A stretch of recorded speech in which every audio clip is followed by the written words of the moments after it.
So let's start out with talking a little bit about what the responsibilities are of a bass player in a band situation. There are two main responsibilities that you have. One is of rhythmic nature and the other is of harmonic nature.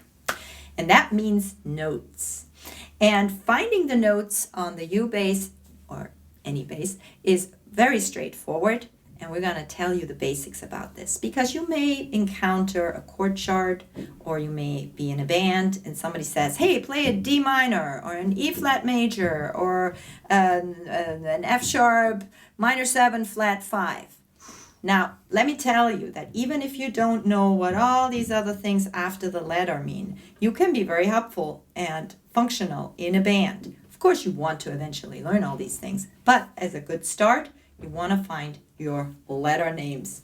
And let's talk about the musical alphabet because that's where it really all starts. The musical alphabet is the first 7 letters of the alphabet.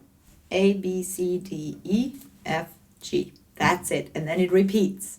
Let me play you those notes on my UBass here. What's nice is I happen to have an open A string. Open string is a string where I don't use any fretting with my left hand. So here's my open A string. What are the other open strings? I got a low E. Yep.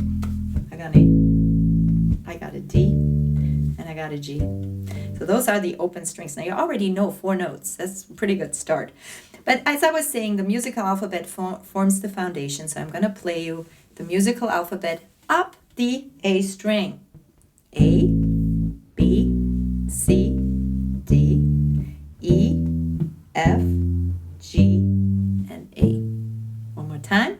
A, B, C, D, E, F, G, A. I can play that ascending, meaning up or down.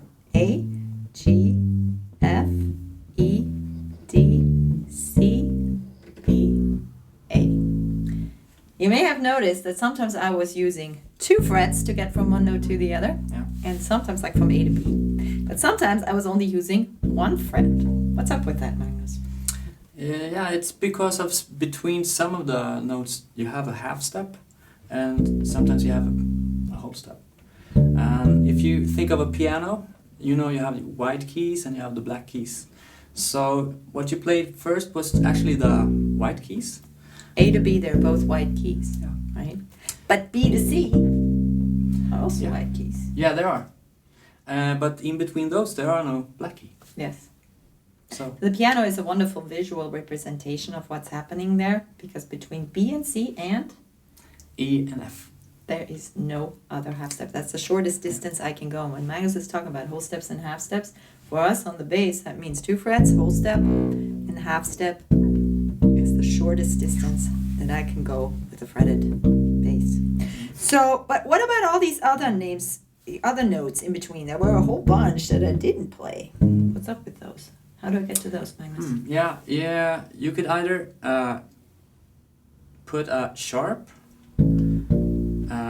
and then if you put a sharp there, you get A sharp. So sharp means going up. Yes. You can imagine like a sharp pencil, something pointing, it gets higher. What's the opposite of it? The opposite is a flat. So if you have the B there and you put a flat, a B, it turns into B flat. Now this really, flat you can think of like flat feet, right? They go down to the floor. So flat makes it lower, whatever the note, starting note is, and sharp makes it higher by, again, a half a step, otherwise known as 1 fret. And as you noticed, if I go in this direction, notes get higher, and if I go in that direction, notes get lower. So let's do an exercise where we go up the entire A string, and we're using sharps for all the notes in between, because you've noticed these note names, notes have more than one name, right? I can call this one A sharp, or I can call it B flat, depending on the context, the musical context. And we can just demonstrate that going up the A string using sharps. Want to take that part? And I do the opposite. Yeah, I can try. Go for it. So we have an A, open A here, and then we have A sharp, B, C. Nothing in between, right? Yeah. C sharp, D, D sharp, E, F. No, nothing in between. F sharp, G, G sharp, and finally an A. And I go down using flats.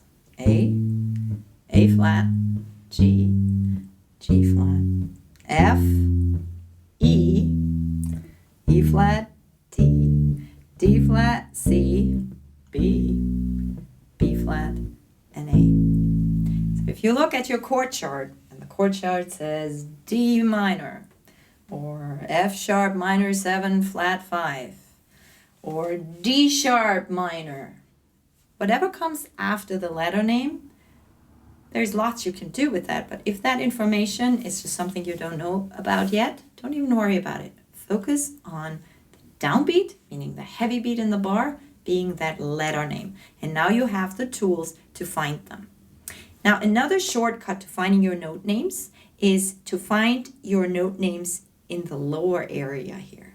And I invite you, we've given you the tools to figure out how to find your note names. Why don't you take a piece of paper and write them all out, all in between these two dots. That's a very good exercise for you to do rather than for us to show you, because if you do it yourself, you're going to remember it.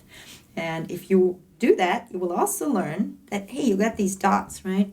These dots are like signposts, milestones, markers. They help you find your way. And a very good way to approach learning the fretboard is to just learn the dots. You know, you already know your open strings, E, A, D, G.